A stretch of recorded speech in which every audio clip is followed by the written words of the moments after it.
Et avant toute chose, un petit mot de la météo du jour avec de très belles prévisions pour ce week-end. Du soleil, du ciel bleu, puis des températures qui vont aller en remontant jusqu'à 28 degrés prévus pour dimanche, mais surtout un beau ciel bleu bien dégagé. On en reparle bien sûr juste après ce journal. Pour démarrer tout de suite en images cette édition, on va sur les routes avec ce grand week-end de chassés-croisés en France entre les juilletistes de retour et les Haussiens sur le départ. Des milliers d'automobilistes sont attendus sur les routes demain et avec eux des centaines de kilomètres de bouchons. Mais le plus important, c'est la sécurité. Et pour être sûr de voir circuler tous ces véhicules en bon état, les CRS étaient dès aujourd'hui cet après-midi sur l'autoroute 1, sur l'aire de Falampin, quelques kilomètres après Lille. 4 motards ont réalisé divers contrôles de routine auprès des voitures, la vitesse ou l'alcoolémie, par exemple. Ils se sont montrés plus exigeants. En revanche, avec les véhicules lourds, bus ou camions, le poids de chargement, les temps de conduite et de repos, le chargement donc, tout a été passé en revue afin de permettre à tous une route en toute sécurité. Écoutez l'un des responsables de cette opération au micro d'Idil Gunay et de Clotilde Leguévac. Avant de partir, tout d'abord, il faut partir frais et dispo, ne pas prendre d'alcool, évidemment. Aussi, il faut vérifier l'état de son véhicule, l'état de ses pneus. Ne pas partir trop chargé, comme nous sommes en train de faire la démonstration aujourd'hui. Les risques quand un véhicule roule trop chargé, c'est un risque d'éclatement des pneus, d'un ou des pneus. Et à ce moment-là, il y a un risque énorme, que ce soit pour le conducteur, le passager, les passagers ou les autres usagers de la route. Suivre les recommandations de la sécurité routière, ne pas rouler trop près les uns des autres et surtout ne pas rouler trop vite. Autre image dans l'actualité et tout autre chose du sport et du football. Le LOSC à l'entraînement ce matin au domaine de Luchin. À une semaine maintenant de la reprise du championnat de France de Ligue 1, je vous le rappelle, vendredi 7 août à domicile face au champion de France en titre, le Paris Saint-Germain. Les Dogs peaufinent leur préparation et joueront leur dernier match amical demain soir contre le club portugais de Braga. Ce matin, vous le voyez, beaucoup de monde, de supporters présents à l'entraînement, près de 900 personnes dans les tribunes, beaucoup d'enfants pour voir les Dogs de près. Ensuite, en conférence de presse, Jean-Michel Vandam, le directeur sportif, et Hervé Renard ont accueilli la dernière recrue lilloise.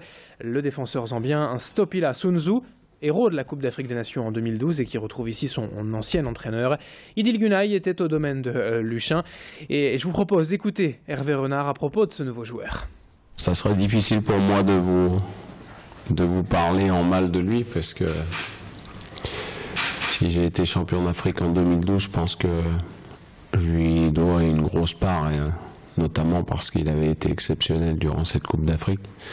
Il a aussi été exceptionnel pendant ses 5 mois à Sochaux, puisque je crois qu'il a marqué 4 buts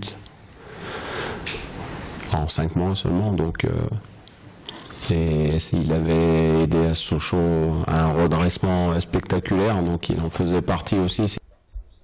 L'information en bref et aussi la désignation ce matin de la capitale de la future grande région Nord-Pas-de-Calais-Picardie. Sans surprise, c'est bien Lille qui a été choisie par le Conseil des ministres. La plus grande ville du nord de la France garde ainsi sa place de choix dans l'administration française et renforce même sa position de grande métropole. Amiens n'a en revanche pas tout perdu en gardant notamment son rectorat, mais aussi la direction régionale de l'alimentation, de l'agriculture et de la forêt, ainsi que la direction régionale de la jeunesse, des sports et de la cohésion sociale. Tout cela en prime d'une nouvelle plateforme publique qui pourrait entraîner une centaine d'embauches dans la ville picarde d'ici les prochains mois, a annoncé hier le Premier ministre Manuel Valls. Enfin, quelques images pour vous donner une idée de sortie pour ce week-end au cœur du Val-de-Marque.